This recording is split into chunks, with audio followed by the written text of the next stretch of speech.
Bismillahirrahmanirrahim.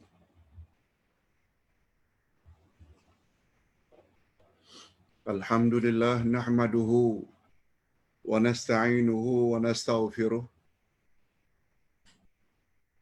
wa na'udzu billahi min shururi anfusina wa min sayyiati a'malina. May yahdihillahu fala mudilla lahu wa may yudlil fala hadiyalah. Asyhadu an la ilaha illallah wahdahu la syarika lah wa asyhadu anna Muhammadan abduhu wa rasuluh la nabiyya ba'dah. Allahumma salli wa sallim ala nabiyyina Muhammad wa ala alihi wa sahbihi ajma'in amma ba'd.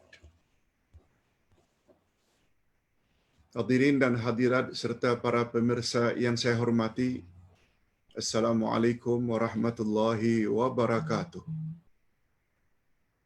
Alhamdulillah, kita bersyukur kehadirat Allah Azza wa Jalla. Berkat taufiknya, kita masih lagi dapat meneruskan pengajian kita tafsir Al-Quranul Karim.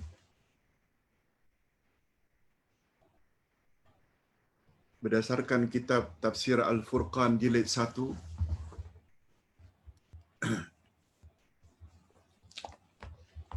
halaman 195 hingga 204. Ia akan membahas ayat 83 hingga ayat 86 di bawah tajuk Bani Israel mengingkari janji mereka dengan Allah.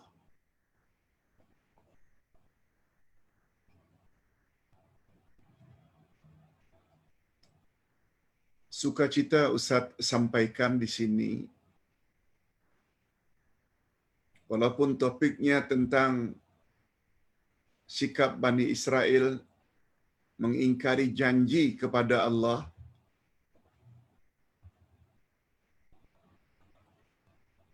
namun sesuai dengan kaedah ilmu tafsir, al-ibrah bi umumil alfaz la bi khususil asbab. Sengaja segala pengajaran dalam Quran adalah seumum lafaz itu. Dia bukan khas untuk orang-orang yang karenanya ayat itu diturunkan. Betul, ayat ini diturunkan sempena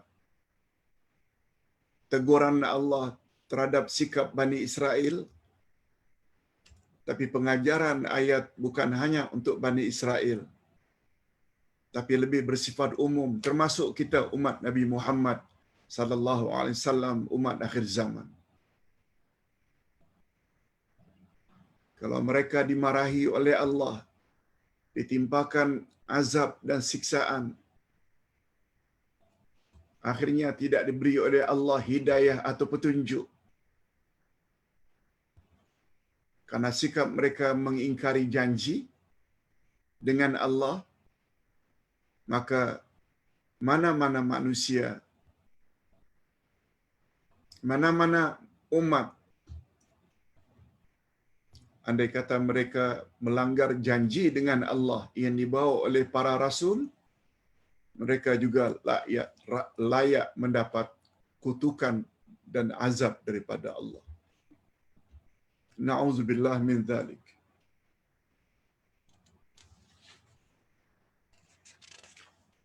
Hanya saja cerita yang terkandung dalam Quran ada dua jenis. Ada yang baik, umat terdahulu yang taat, patuh, akhirnya mereka mendapat petunjuk, mendapat redha Allah. Ada pula umat terdahulu yang menentang ajaran yang dibawa oleh para rasul, akhirnya mereka dikutuk, dilaknat. Nah, kita selaku umat akhir zaman dalam hal ini, jadikanlah kelompok-kelompok yang baik zaman silam itu sebagai teladan, contoh, Sebaliknya, kaum terdahulu yang durhaka, yang memungkiri janji, jadikan mereka sebagai sempadan. Jangan ikuti. Baik. Untuk menghemat masa, supaya Ustaz boleh jelaskan dengan panjang lebar, kita terus saja kepada tafsiran ayat. Nanti ayatnya akan dibaca sekali lagi. Dalam ayat yang lalu Allah Subhanahu wa taala menjelaskan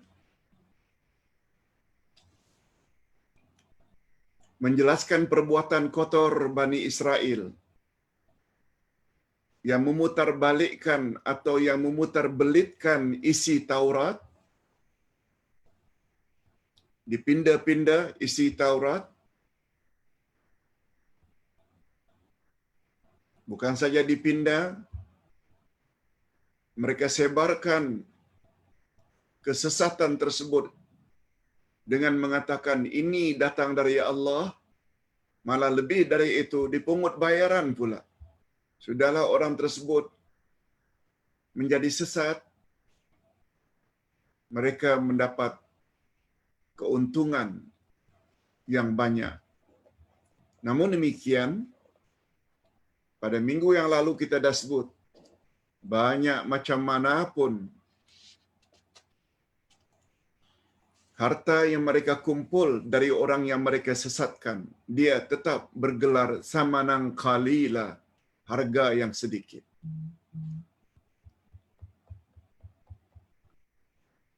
Sebab apabila itu petunjuk kita ikut, itu adalah harga yang sangat mahal. Petunjuk. Tapi kesesatan, walau mereka dapat menikmati harta yang terkumpul, hasil dari menyesatkan orang, dia tetap sedikit. Samanang qalila.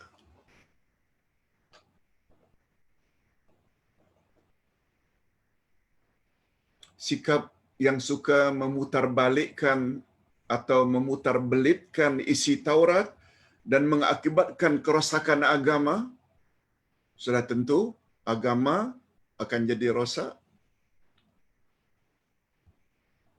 Sebab panduan umat selain bimbingan Rasul juga adalah kitab yang diturunkan oleh Allah dari langit. Maka pada ayat berikut ini ayat yang akan kita baca dan terjemahkan sebentar lagi. Maka pada ayat berikut ini Allah menjelaskan lagi kejahatan-kejahatan mereka, Bani Israel, yang lain pula, yaitu meninggalkan kewajiban-kewajiban agama, melakukan tindakan-tindakan yang melanggar hukum-hukum yang telah ditetapkan oleh Allah. Ini kejahatan yang baru lagi. Firman Allah. Kita baca. A'udzubillahi minasyaitonirrajim. Wa idza akhadna mitsaqa bani Israila ta'buduna illallah لا تعبدون إلا الله وبالوالدين إحسانا وذي القربى واليتامى والمساكين وقولوا للناس حسنا وأقيموا الصلاة وآتوا الزكاة.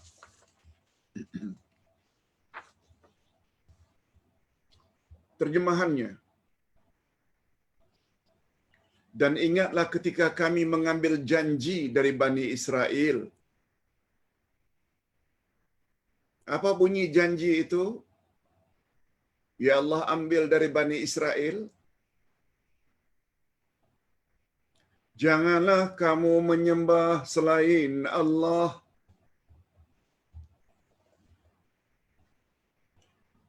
Dan berbuat baiklah kepada ibu bapakmu kaum kerabatmu, anak-anak yatim dan orang-orang miskin, serta ucapkanlah kata-kata yang baik kepada manusia, dirikanlah salat dan tunaikan zakat.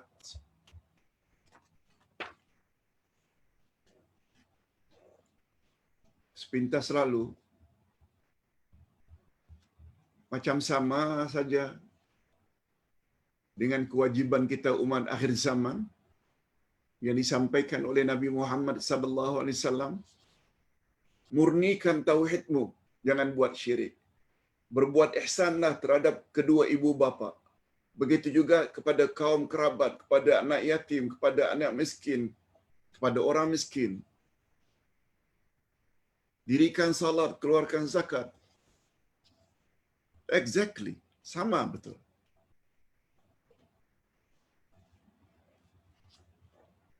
Kita ulas sedikit atau tafsiran ayat. Kalau tadi baru terjemah harfiah. Berikut ini terjemah maknawiyah atau tafsir. Ayat ini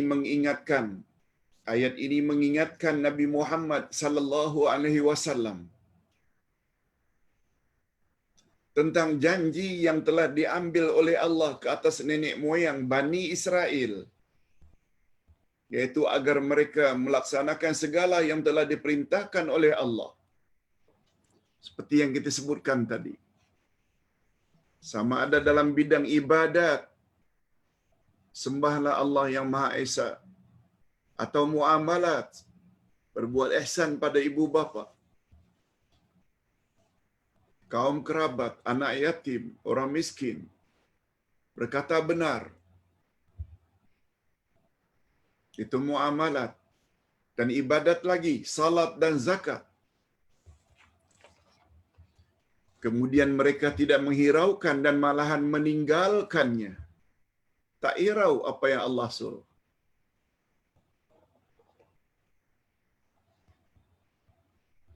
Coba tengok nanti apa akibatnya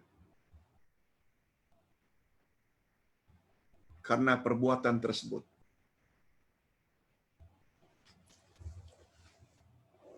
Cuma kata ulama tafsir, apa motifnya Allah sebut perkara itu? Ini motif atau hikmah atau rahasia di balik pemberitahuan Allah tentang sikap Yahudi yang suka mungkir janji kepada Nabi Muhammad. Apa matlamatnya? Dan ini semua didedahkan oleh Allah adalah untuk memperjelaskan kepada Nabi Muhammad sallallahu alaihi wasallam agar baginda jangan terlalu mengharapkan iman orang-orang Yahudi. Itu hikmahnya. Sampai Nabi kata, aku lihat engkau seperti ingin membunuh diri, wahai Muhammad. Gara-gara umatmu tidak mau ikut cakapmu. Jangan. Ini boleh kita lihat pada awal surat Al-Kahfi. فَلَعَلَّكَ بَاخِعٌ نَفْسَكَ عَلَى آثَارِهِمْ illam yu'minu bihadzal hadithi asafa. Aku lihat engkau seperti ingin bunuh diri, wahai Muhammad, mengenang umatmu yang tak mau percaya dengan apa yang kamu sampaikan. Jangan. Wa ma 'alaika illa balaghul mubin. Tugasmu menyampaikan saja.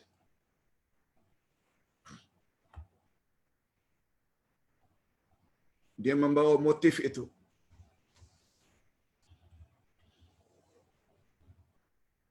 Ini disebabkan karena mereka terus saja mewarisi tabiat buruk nenek moyang mereka. Jadi apa yang dilakukan oleh Bani Israel hari ini dengan membunuh umat Islam di sekitar Masjidil Aqsa, di Palestin, di Gaza, seolah-olah jangan heran, hai Muhammad. Sifat demikian sudah mendarah mendaging yang mereka warisi dari nenek moyang mereka zaman dahulu. Dan inilah faktor utama yang menghalang mereka daripada mendapat hidayah dan bimbingan Allah.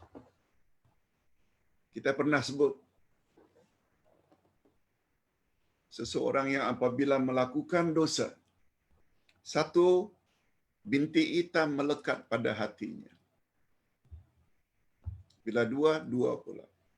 Bila lima, lima pula bintik hitam. Tapi apabila dia segera bertobat, hatinya menjadi putih kembali. Tapi seandainya dosa demi dosa terus menerus, akhirnya berkarat. Hatinya diselaputi oleh karat, kotoran-kotoran. Pada saat itulah hidayah susah nak masuk. Karena dia halang. Ini sesuai dengan kata-kata Abu Bakar As-Siddiq. Az-zambu zulmah wasirajulahu at-taubah. Dosa itu adalah gelap dan pelita yang meneranginya adalah tobat. Alhamdulillah. Para jamaah sekalian, para pemirsa, kita yang secara istiqamah menekuni majlis macam ini, sudah sekian bulan, sudah 1 tahun, ada yang 2 tahun. Kita merasa seronok bila mendapat panduan-panduan dari ayat Quran dan sunnah Nabi. Jaga baik-baik. Itu adalah sikap yang terpuji. Tobat pada Allah terhadap keterlanjuran, kesilapan masa lalu. Yes, itu maksudnya. Kalau ingin mendapat petunjuk. Sebenarnya kandungan janji yang Allah buat kepada Bani Israel adalah sama betul sebagaimana yang Allah perintahkan kepada semua umat manusia. Tadi Ustaz dah sebut dah.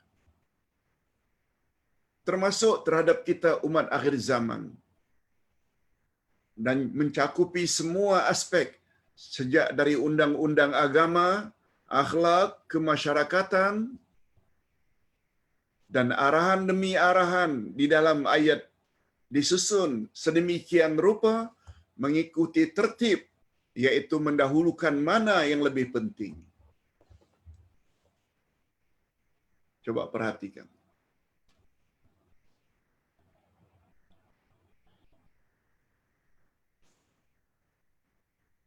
Pertama-tama disuruh beribadat hanya pada Allah. Diikuti dengan berbuat ihsan pada mak bapak, pada kaum kerabat, kepada anak yatim, kepada orang miskin. Urutan itu membawa makna. Mana yang patut kita dahulukan. Itu sebabnya jangan heran kalau Nabi Muhammad sallallahu alaihi wasallam ketika mengajar dan membimbing umatnya, bukan salat dulu, zakat dulu, bukan. Bukan ihsan pada mak bapak dulu, bukan. Tapi akidah. Akidah yang paling utama dan nomor 1 iaitu mentauhidkan Allah. Sebabnya bila kita padankan dengan urutan wasiat, 50 wasiat yang Ustaz tulis. Pertama, Ustaz letak Islam agama yang hak. Mengapa yang kedua? Murnikan tauhidmu. Yes. Itu namanya ikut manhaj. Ikut panduan yang jelas dari Nabi. Akidah dulu. Okey. Di sini ada 7 perintah daripada Allah yang menunjukkan sungguh tepat kata-kata Nabi sallallahu alaihi wasallam. Ibda bima bada Allahu bihi. Mulailah olehmu sebagaimana yang Allah telah mulai. Itu sebabnya di dalam Al-Quranul Karim Allah menyebut apabila kamu akan mendirikan salat, hendaklah kamu basuh mukamu, setelah muka tanganmu, setelah tangan kepalamu, setelah kepala kakimu. Itu semua membawa urutan. Bila kita buat terbalik, tonggang langgang, tak sah kita punya wuduk. Sebagai contoh. Itu sebabnya ketika Allah menyebut tentang golongan yang confirm mendapat siratal mustaqim, siapa dulu disebut? Salihin atau nabiyin? Nabiyin. Nabiyin, baru siddiqin seperti Abu Bakar. Baru syuhada seperti Umar, Osman, Ali yang mati dibunuh. Baru yang belakang sekali salihin, orang-orang saleh. Oleh sebab itu, kalau terlalu ta'assub dengan orang saleh, fanatik dengan tuan guru tertentu, orang datangkan ayat Quran, hadis Nabi, ditolak, tidak akan mungkin mendapat siratal mustaqim. Sebab urutannya sudah tak kena. Di antara insan yang faham betul tentang urutan itu adalah imam kita, Imam Asy-Syafi'i. Kalau pendapatku bercanggah dengan hadis Nabi yang sahih, campak olehmu pendapatku ke tembok. Bukannya dicampak itu hadis Nabi, pendapatku. Secara tidak langsung beliau ingin mengatakan bahawa beliau sendiri tidak maksum. Yang maksum hanya Rasulullah. Betul tak sikap demikian masih banyak lagi di kalangan masyarakat kita?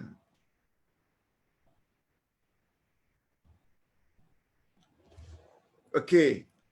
Karena kita tadi sudah terjemahkan, kita sebut saja secara ringkas. Urutan yang 7 itu beribadatlah kepada Allah. Jangan Allah disekutukan. Yang kedua, hendaklah kamu berbuat ihsan pada ibu bapa, berbuat baik.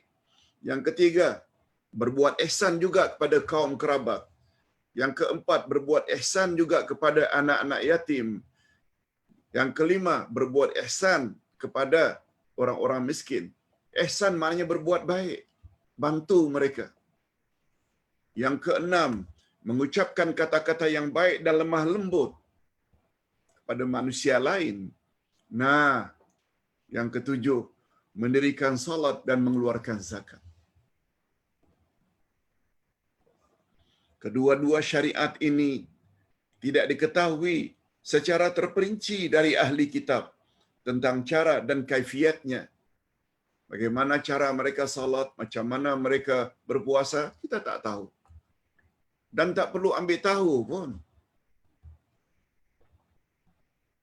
Untuk apa? Untuk dalami sangat syariat puasa, syariat salat ahli kitab Yahudi dan Nasrani. Salat yang diajar oleh Nabi pun tidak semua yang tahu lagi.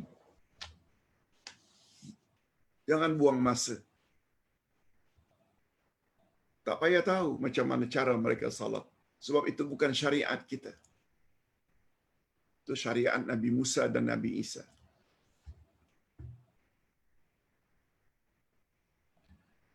Kemudian Allah Subhanahu wa taala akhiri ayat di atas.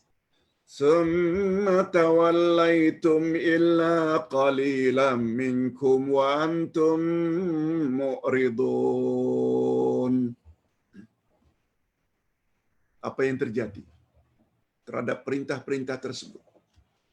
Kemudian kamu, wahai Bani Israel, tidak memenuhi janji itu kecuali sebahagian kecil dari kamu, dan kamu selalu berpaling. Allah sebut sifat Bani Israel memang suka mungkir janji. Yahudi mengingkari janji-janji tersebut kecuali hanya sebahagian kecil sahaja dari mereka, seperti Abdullah bin Salam dan lain-lain. Boleh dihitung dengan jari orang Yahudi memeluk Islam pada zaman Nabi sallallahu alaihi wasallam. Boleh dihitung. Berbeza dengan Nasrani Kristian. Dan adanya segelintir orang-orang saleh. Nah, ini pengajarannya. Mengapa walaupun ada sedikit mereka yang patuh dengan Allah, mereka tetap dilaknat oleh Allah, tetap diturunkan musibah ke atas mereka? Kalau ditanya mengapa, ini jawabannya. Jawabannya, adanya segelintir orang-orang saleh di dalam suatu umat tidak boleh menghalang turunnya siksaan Allah ke atas mereka jika kerosakan sudah bermaharajalela dan kemungkaran tersebar dengan meluas. Ditambah pula yang tahu tak mau tegur maksiat yang berlaku, syirik yang berlaku, bid'ah yang berlaku, diam saja.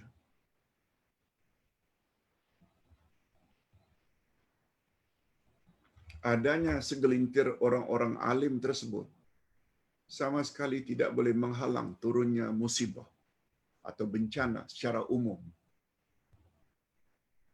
Ini firman Allah. Wattaqu fitnatan la tusibanna allazina zalamu minkum khassah. Peliharalah dirimu daripada siksaan yang tidak khusus menimpa orang-orang yang zalim sahaja di antara kamu. Yang tidak berbuat zalim juga akan ditimpa sama. Di antara penyebabnya ialah karena yang alim banyak ilmu membisu, tak mau tegur. Rasuah, perzinahan, perjudian berlaku, tak dilarang. Walaupun awak tidak berzina, tidak minum arak, tidak berjudi, awak pun sama kena musibah. Ini maksud ayat. Cuma kata Sayyidina Bilal bin Rabah, kecuali jika dosa-dosa yang dilakukan oleh manusia itu sembunyi-sembunyi. Dia berzina sembunyi, dia berjudi sembunyi, dia minum arak. Dia saja yang akan kena. Tapi kalau maksiat itu dilakukan di khalayak ramai, orang-orang alim, orang-orang yang tahu, membisu, tidak mau tegur, berdoalah. Niscaya doa kamu tidak akan dikabulkan oleh Allah. Begitu. Di dalam salah satu hadis Nabi sallallahu alaihi wasallam.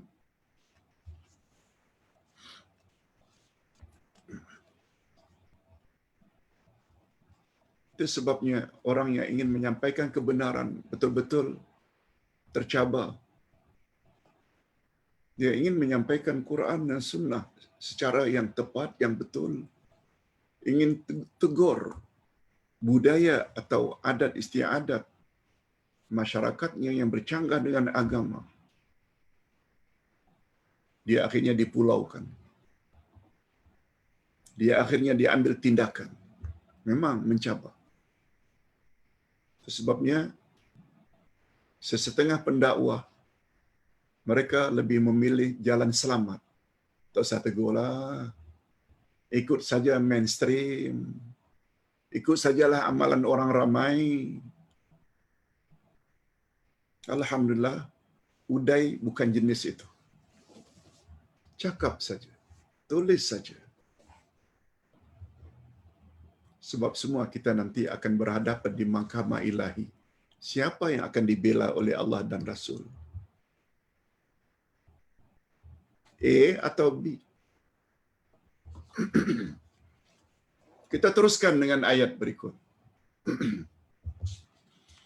وَإِذْ أَخَذْنَا مِيثَاقَكُمْ لَا تَسْفِكُونَ دِمَاءَكُمْ وَلَا تُخْرِجُونَ أَنفُسَكُمْ مِنْ دِيَارِكُمْ ثُمَّ أَقْرَرْتُمْ وَأَنْتُمْ تَشْهَدُونَ.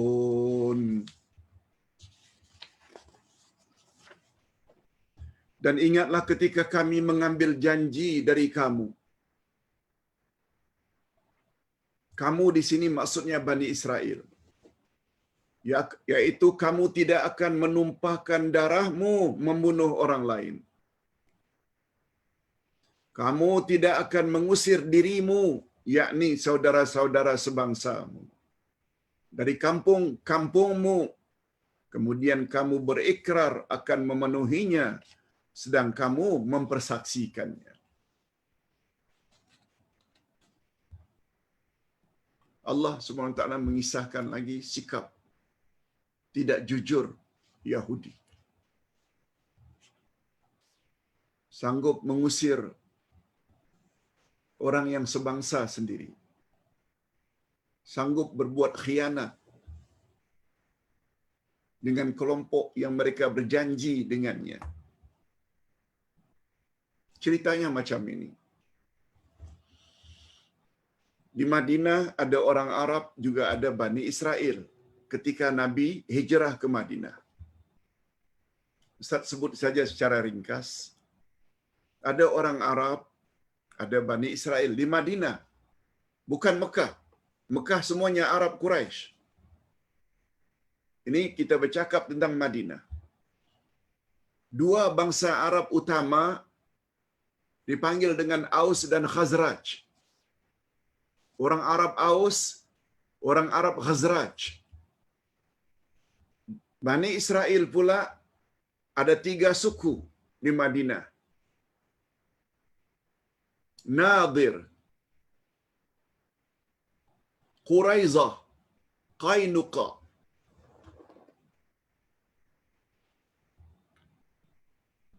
Aus dan Khazraj ini sama-sama Arab, berkelahi terus-menerus. Berabad-abad lamanya. Nah, karena mereka bermusuhan, mereka membuat kerjasama, perjanjian dengan Yahudi. Bila kami berperang, kamu tolong kami ya.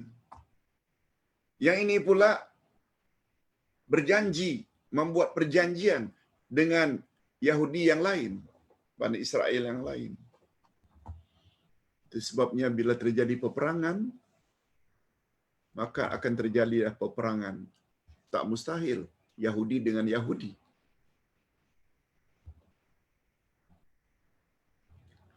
Karena mereka tertakluk dengan perjanjian. Penjelasannya macam ini. Selain daripada janji-janji tersebut, Allah telah membuat janji dengan Yahudi. Sebagaimana tertera dalam ayat di atas. Pertama, mereka dilarang berbunuh-bunuhan sesama sendiri. Yang kedua, mereka dilarang mengusir saudara mereka dari kampung halaman mereka. Itu sebabnya pemahaman yang Ustaz sebutkan tadi itu sangat mustahak. Ada 2 jenis Arab, ada 3 jenis Yahudi. Masing-masing memberi kerjasama. Allah menggambarkan di sini dengan istilah darah kamu, diri kamu. Janganlah kamu menumpahkan darahmu sendiri. Dalam istilah bahasa Arab. Seseorang dengan orang lain, apalagi seagama, macam saudara sendiri. Innamal mu'minuna ikhwah. Oleh sebab itu, jangan kamu tumpahkan darahmu sendiri dengan makna jangan tumpahkan darah orang yang sebangsa denganmu. Begitulah seterusnya. Jangan kamu bunuh dirimu sendiri, maknanya bukan bunuh diri. Jangan kamu bunuh saudaramu seagama. Itu sebabnya dalam surat Al-Hujurat Allah berfirman, "Wala taqtulu anfusakum." Jangan kamu bunuh saudaramu. Bukan maknanya bunuh. Jangan kamu bunuh dirimu sendiri. Wala taqtulu anfusakum. Tapi maksud ayat, jangan kamu bunuh dirimu sendiri. Jangan kamu bunuh saudaramu sendiri. Tapi Allah gunakan, jangan kamu bunuh dirimu sendiri. Karena mukmin dengan mukmin macam satu jasad. Ini menunjukkan betapa eratnya hubungan agama, sehingga jika seseorang Yahudi membunuh atau mengusir Yahudi yang lain, seolah-olah dia telah membunuh dan mengusir dirinya sendiri. Dan inilah yang dimaksudkan oleh Nabi sallallahu alaihi wasallam dalam hadisnya. Ini hadisnya. Innamal mu'minuni innamal mu'minuna fi tarahumihim wa ta'atufihim bimanzilatil jasadil wahid. Idza ishtaka ba'duhu tada'a lahu sairul jasad bil humma was sahr. Rawahul Bukhari wa Muslim wa Ahmad. Sesungguhnya orang-orang yang beriman di dalam kasih sayang dan kemesraan sesama mereka tidak ubahnya bagaikan tubuh yang satu. Jika sebahagiannya merasa sakit, maka seluruhnya badannya akan merasa demam dan nyeri. Inilah yang selalu disebut oleh ulama pada hari ini. Umat Islam di Malaysia, di Indonesia, di Singapura, Brunei,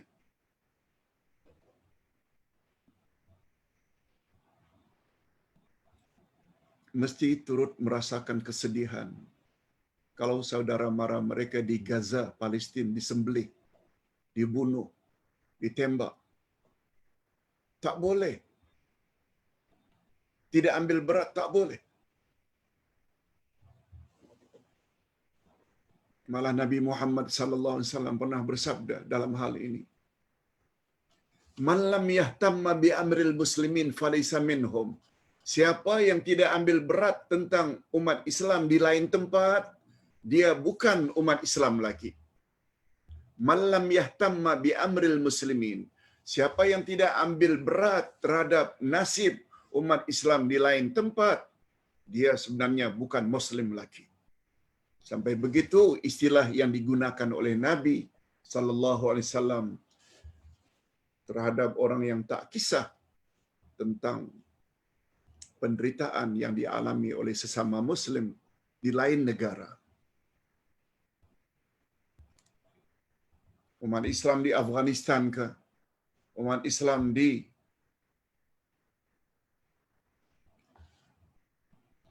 selatan Thailand ke, umat Islam di Filipina ke, umat Islam, pokoknya umat Islam di mana saja kita kena ambil berat. Kalau ada derma, sumbang seberapa yang boleh. Paling kurang tak dapat bantu dengan uang, doa. Itu sebabnya kita anjurkan dulu agar buat kunut nazilah sebagai keprihatinan kita, simpati kita terhadap apa yang dialami oleh saudara kita di Gaza. Nah, terhadap janji ini pun kamu telah berikrar akan memenuhinya dan kamu tidak mengingkari dan kamu tidak mengingkari dengan lisan, bahkan kamu mempersaksikannya. Begitu janjinya mereka dengan Allah. Tapi apa kata Allah? Tapi yang mereka buat sebaliknya. Summa antum haula'i taqtuluna anfusakum wa tukhrijuna fariqam minkum min diyarihim tazaharuna 'alaihim bil ismi wal 'udwan wa in ya'tukum usara tufaduhum wa huwa muharramun 'alaikum ikhrajuhum. Kemudian kamu Bani Israel membunuh dirimu, saudara-saudaramu sebangsa. Sebagaimana yang Ustaz sebutkan tadi. Karena nak bantu orang Arab, karena ada perjanjian, mereka terpaksa kadang-kadang berhadapan dengan orang Yahudi sendiri. Dan mengusir segolongan daripada kamu dari kampung halamannya. Kamu membantu terhadap mereka dengan membuat dosa dan permusuhan. Tetapi jika mereka datang kepadamu sebagai tawanan, kamu tebus mereka, padahal mengusir mereka itu juga terlarang bagimu. Andai kata orang Yahudi dapat ditangkap oleh orang Islam dari kalangan orang Arab, Lalu Yahudi ini pula beri tebusan, bayar sekian supaya Yahudi ini dapat dibebaskan. Padahal kata Allah, bukan hanya itu, mengusir mereka dari bumi mereka itu pun juga dilarang. Mengapa yang itu kamu buat, yang ini kamu tinggalkan? Yes, itu pemahamannya. Penduduk Madinah di zaman Rasulullah terdiri daripada bangsa Arab dan Bani Israel. Ini Ustaz sebutkan tadi. Bangsa Arab Madinah terdiri daripada Bani Aus dan Bani Khazraj.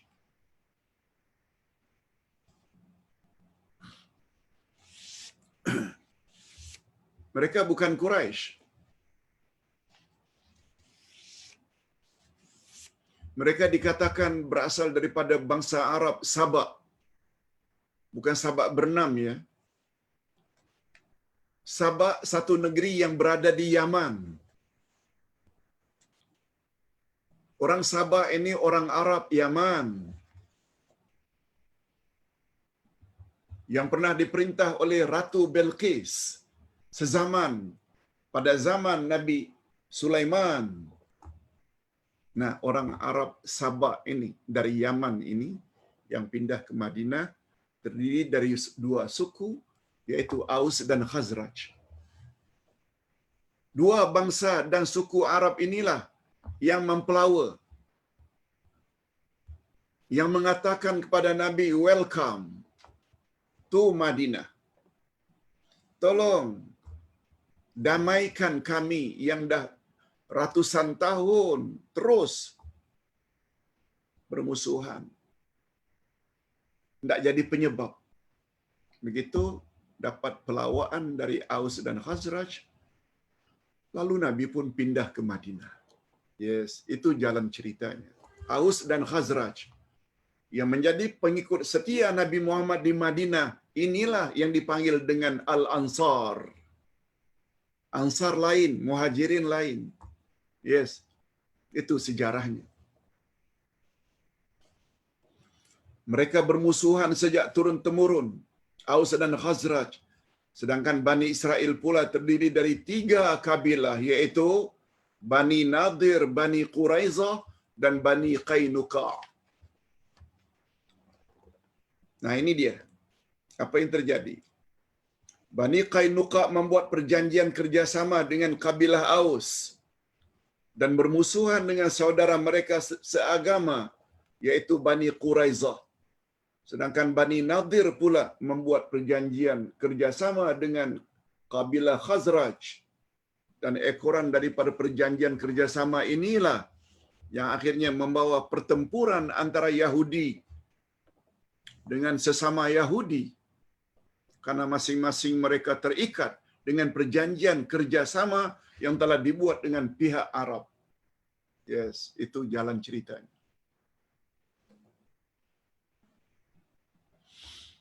Betul tak semua ini kita tidak akan jumpa di dalam terjemah harfiah.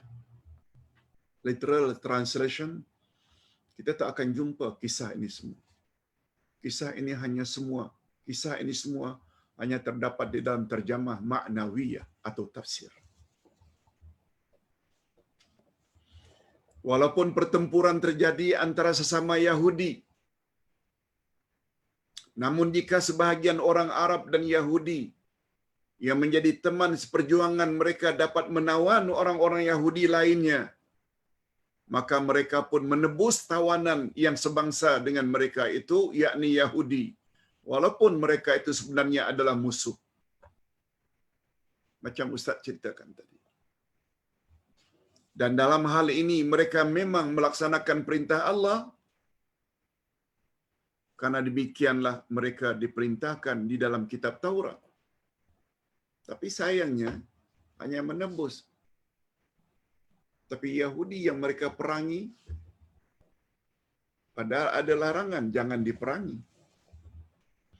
Dan sekiranya mereka itu benar-benar beriman dengan apa yang mereka katakan, maka mengapa mereka memerangi dan mengusir orang-orang yang sebangsa dan seagama dengan mereka dari kampung halaman mereka, Padahal di dalam Taurat mereka juga dilarang berbuat demikian. Jadi dengan kata lain, mereka pilih-pilih apa yang ada dalam Taurat. Ikut selera mereka. Itu sebabnya minta maaf kalau Ustaz katakan sikap segelintir umat Islam ada tak melaksanakan perintah Allah dalam Quran pilih-pilih? Mana yang dia rasa dia mau ikut, dia ikut. Mana yang dia rasa keberatan, dia tinggalkan. Ustaz tak beritahu. Sebenarnya sikap Muslim tersebut sama dengan sifat Yahudi yang Allah ceritakan. Ambil sebahagian, tinggalkan sebahagian. Dan ini semua tidak lain ialah karena sikap mereka yang suka mempermainkan dan memperolok-olokkan agama Allah. Masih ingat? Agama ada dua, agama langit dan agama bumi. Agama langit iaitu turun dari langit. Allah turunkan kitab, Allah pilihkan rasul-rasul tertentu. Yang paling popular dalam hal ini, kafir ahli kitab Yahudi dan Nasrani. Sebab mereka ada Musa, ada Taurat. Mereka ada Isa, mereka ada Injil. Nah, satu jenis lagi namanya agama bumi, yaitu yang direka oleh pemimpin-pemimpin mereka. Apakah namanya Hindu, Buddha, Majusi, semua itu agama bumi. Okey, kita teruskan dengan ayat berikut. Yaitu ayat yang terakhir untuk petang ini. Afatu'minuna bi ba'dil kitabi wa takfuruna bi ba'd. Fama jazaa'u man yaf'alu dzalika minkum illa khizyun fil hayatid dunya wa yawmal qiyamati yuradduna ila ashaddil azab wa mallahu bighafilin amma ta'malun. Nah, Allah simpulkan sifat Yahudi itu pada ayat yang terakhir ini. Ayat 85. Kita umat Islam perlu ambil pengajaran dari ayat ini. Apa kata Allah? Apakah kamu beriman kepada sebahagian Alkitab Taurat dan kamu ingkar, tolak terhadap sebahagian yang lain? Ini pertanyaan Allah kepada Bani Israel, Yahudi.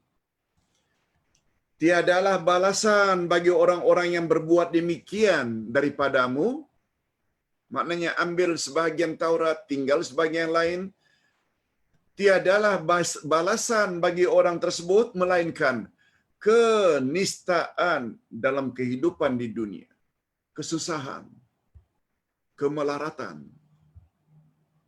di dunia lagi, dan pada hari kiamat mereka dikembalikan pada siksa yang sangat berat. Neraka menunggu di akhirat. Allah tidak lengah dari apa yang mereka perbuat. Allah tak pernah lengah. Itu sebabnya pada hari Rabu yang lalu kita bahas nama Allah Al-Muhaimin. Allah yang memelihara. Dengan makna Allah pantau. Allah monitor segala gerak-gerik manusia. Bukan yang zahir saja yang nampak, yang dalam hati pun Allah tahu. Itu sebabnya orang yang mendalam pemahamannya terhadap Al-Asma'ul Husna, ditambah pula dengan tafsir Al-Quran, kalamullah, biasanya mereka akan jadi orang baik. Ketika di khalayak ramai, ketika sendirian di outstation atau overseas, dia sama saja. Sebab dia tahu Allah melihat di mana saja dia berada. Mudah-mudahan kita semua termasuk ke dalam golongan tersebut. Amin ya rabbal alamin.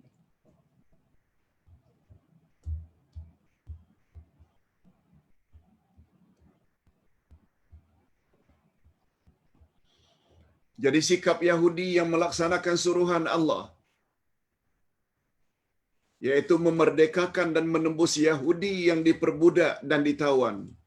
Tetapi pada waktu yang sama, mereka melanggar larangan-larangan Allah seperti memerangi dan mengusir Yahudi dari kampung halaman mereka. Bukankah ini berarti mereka beriman dengan sebahagian Alkitab dan kufur terhadap sebahagian kitab yang lain?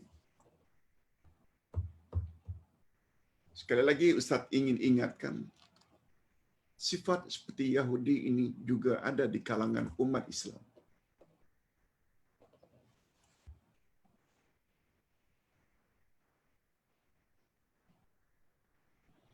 Allah Subhanahu wa taala menggunakan istilah kufur sebagai ganti istilah melanggar larangan dan berbuat maksiat dalam ayat di atas, menunjukkan bahwa barang siapa yang melakukan maksiat atau dosa tanpa segan silu,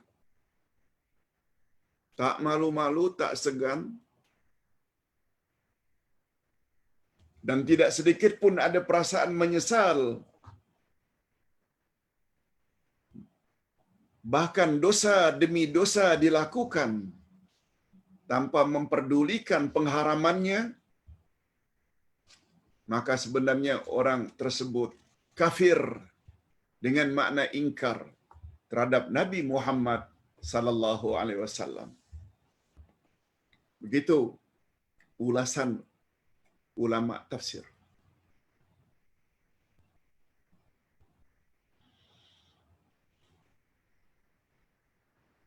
Ini sesuai dengan sabda Nabi sallallahu alaihi wasallam, menafikan iman orang yang berzina. Nabi juga menafikan iman orang yang minum arak. Nabi juga menafikan iman orang yang mencuri atau rasuah.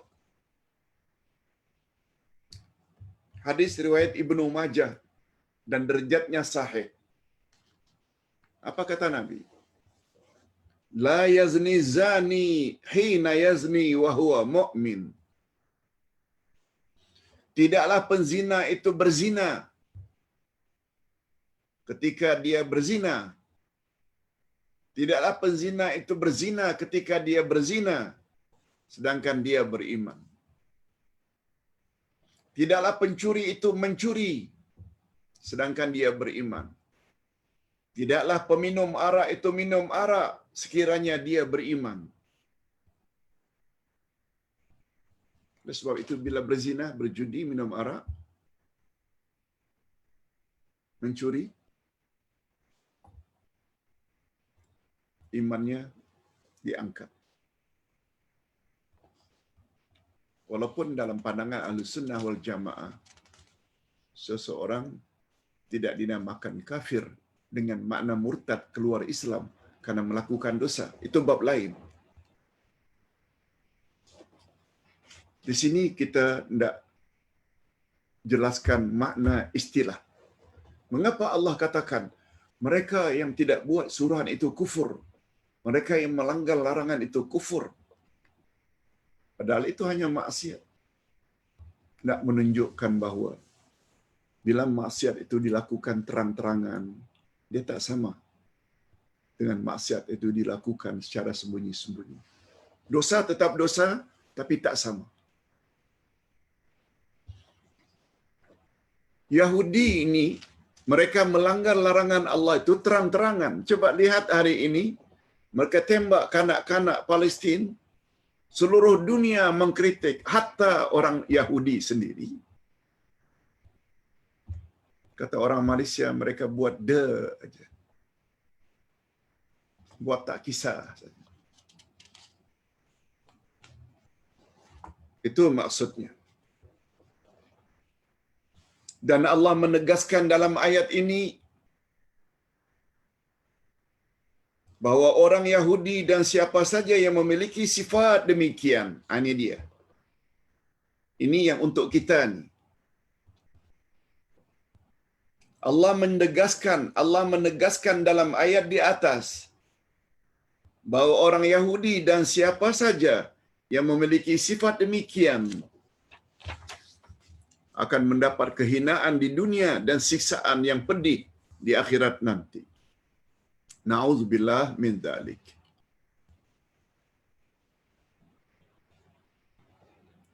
Sebabnya kata ulama tafsir, kita ketika menafsirkan penghujung surat Al-Fatihah, setelah kita minta tunjuki kami jalan yang lurus, yaitu jalan orang-orang yang telah engkau beri mereka nikmat, bukan jalan orang yang engkau murkai, bukan pula jalan orang yang sesat.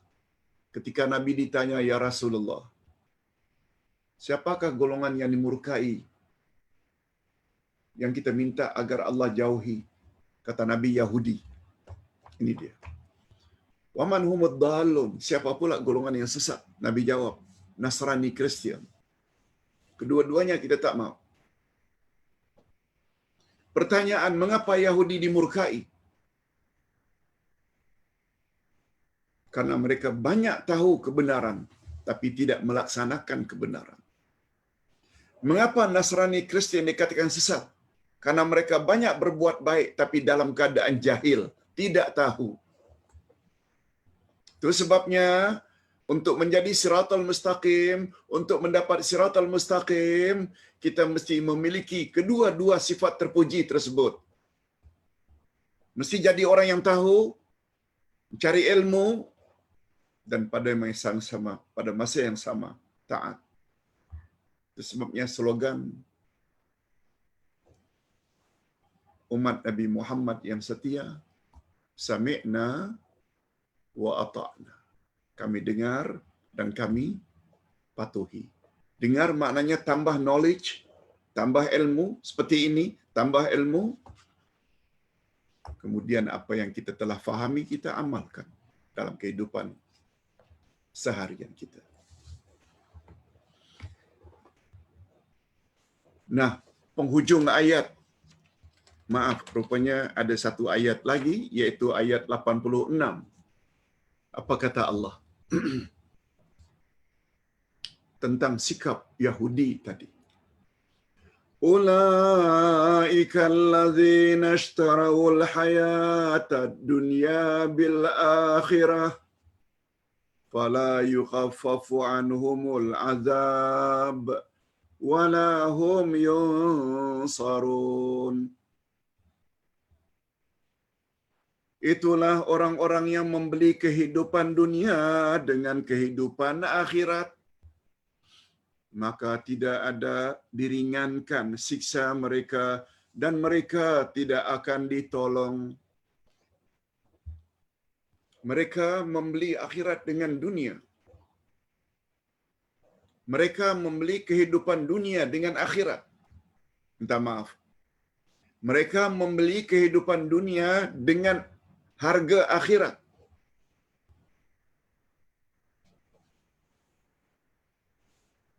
Mereka robah-robah agama, apa yang tertera dalam Taurat, pungut bayaran, itu maknanya mereka ingin dapatkan dunia, tapi agama dijual. Setuju tak kalau Ustaz katakan bahawa di kalangan umat Islam juga ada orang yang menggunakan agama untuk kesenangan duniawi? Yes. Yahudi lagi. Yahudi lagi.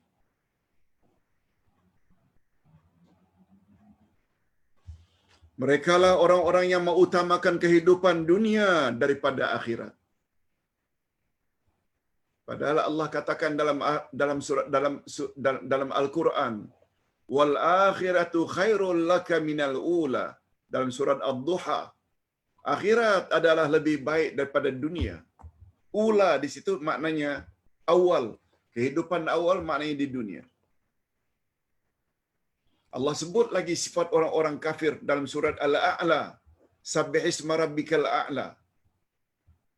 Bal tu'thirunal hayatad dunya wal akhiratu khairu wa abqa. Mereka terlalu terpengaruh dengan kemanisan dunia sehingga mereka lupa akhirat. Allahu Akbar. Mereka hidup bergelimang maksiat dan tidak menghiraukan ketentuan agama. Mereka tidak akan mendapat syafaat dan pertolongan di akhirat nanti. Na'udzubillah min dzalik. Itu sebabnya kalau Ustaz ingin ajak kita renung sejenak.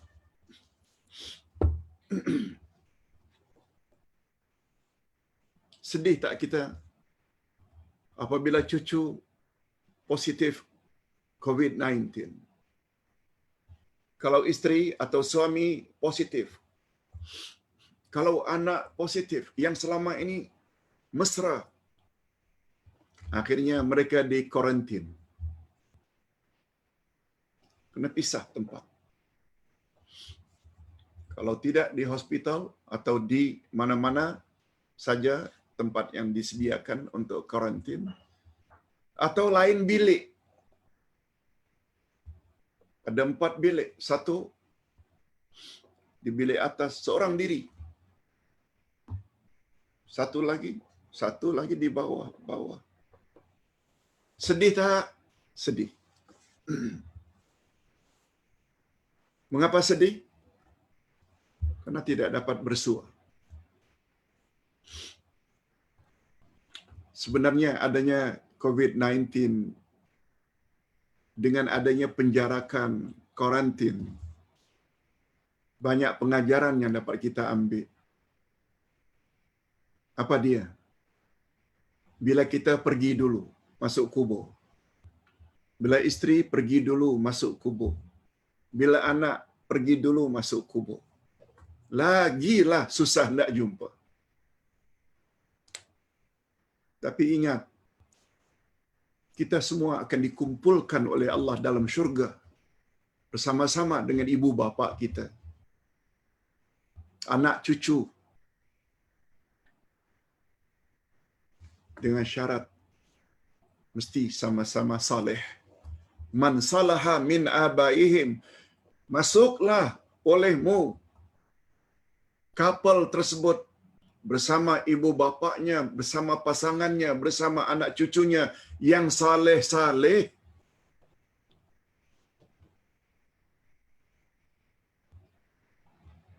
Jadi tidak ada jalan lain selagi hayat di kandung badan, usahakan sekuat tenaga untuk jadi orang yang saleh.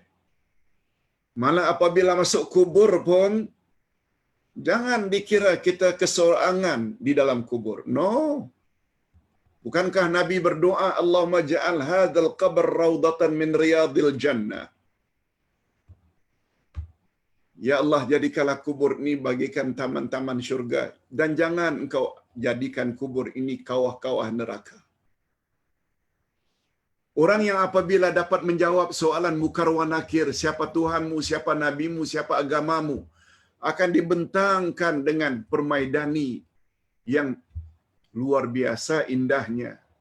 Diluaskan kuburnya sejauh mata memandang.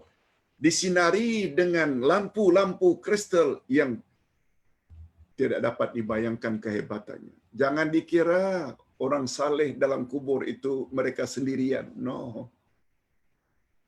Mereka ditemani oleh amal saleh mereka. Begitu juga sebaliknya. Kalau dalam hidup jadi insan penyanga, salat tidak, puasa tidak, tutup aurat tidak, meninggi suara pada mak bapak, tak tobat-tobat sampai mati. Nah, meranalah awak. Digigit kalajengking, dililit oleh ular, sebagaimana yang disebut oleh Nabi SAW. COVID-19 dengan kita terpaksa menjauhkan diri dengan ahli keluarga, orang kesayangan.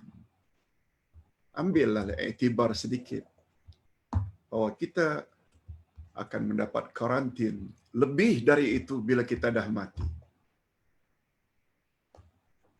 Itu sebabnya Ustaz selalu gunakan istilah corak hidup anda setelah mati sangat-sangat ditentukan oleh sikap dan aktiviti anda ketika selagi hayat di kandung badan. Tegakkan kebenaran, patuhi perintah Allah, jauhi larangannya.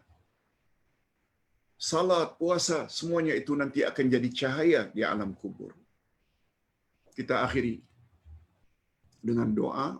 Mudah-mudahan kita dimasukkan oleh Allah ke dalam golongan tersebut.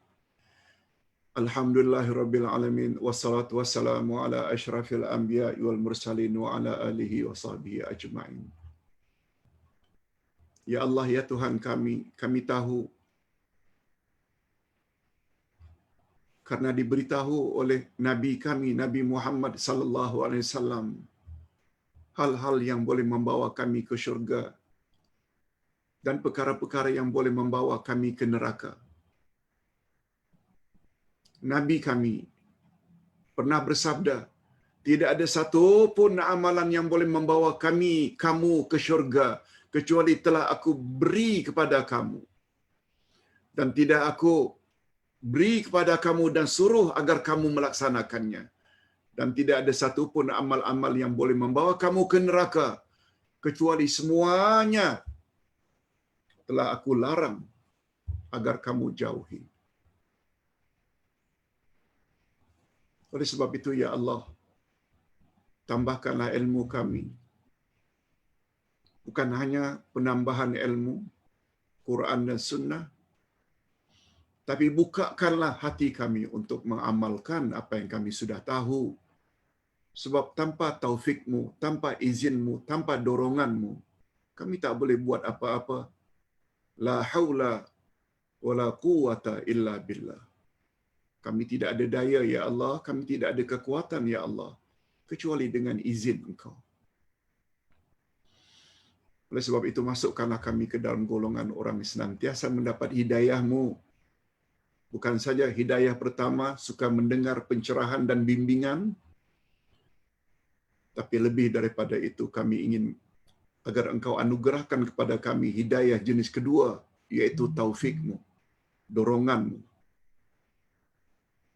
restu-Mu, izin-Mu, sehingga kami menjadi orang yang suka saja berbuat baik dan benci kepada perkara-perkara maksiat. Ya Allah, kami tidak hanya memohon agar kami, suami isteri, menjadi insan yang saleh dan salihah. Kami juga menginginkan, mohon kiranya ibu bapa kami, atuk nenek kami, zuriat kami, anak-anak dan cucu-cucu kami juga Engkau jadikanlah mereka semua hamba-hamba-Mu yang saleh. Sebab hanya dengan demikian kami layak bukan saja bersama di dunia, tapi juga bersama di akhirat nanti di dalam syurga. Wa sallallahu ala nabiyyina Muhammad wa ala alihi wa sahbihi ajma'in walhamdulillahi rabbil alamin. Subhanakallahumma wa bihamdik asyhadu an la ilaha illa anta astaghfiruka wa atubu ilaik. Assalamualaikum warahmatullahi wabarakatuh.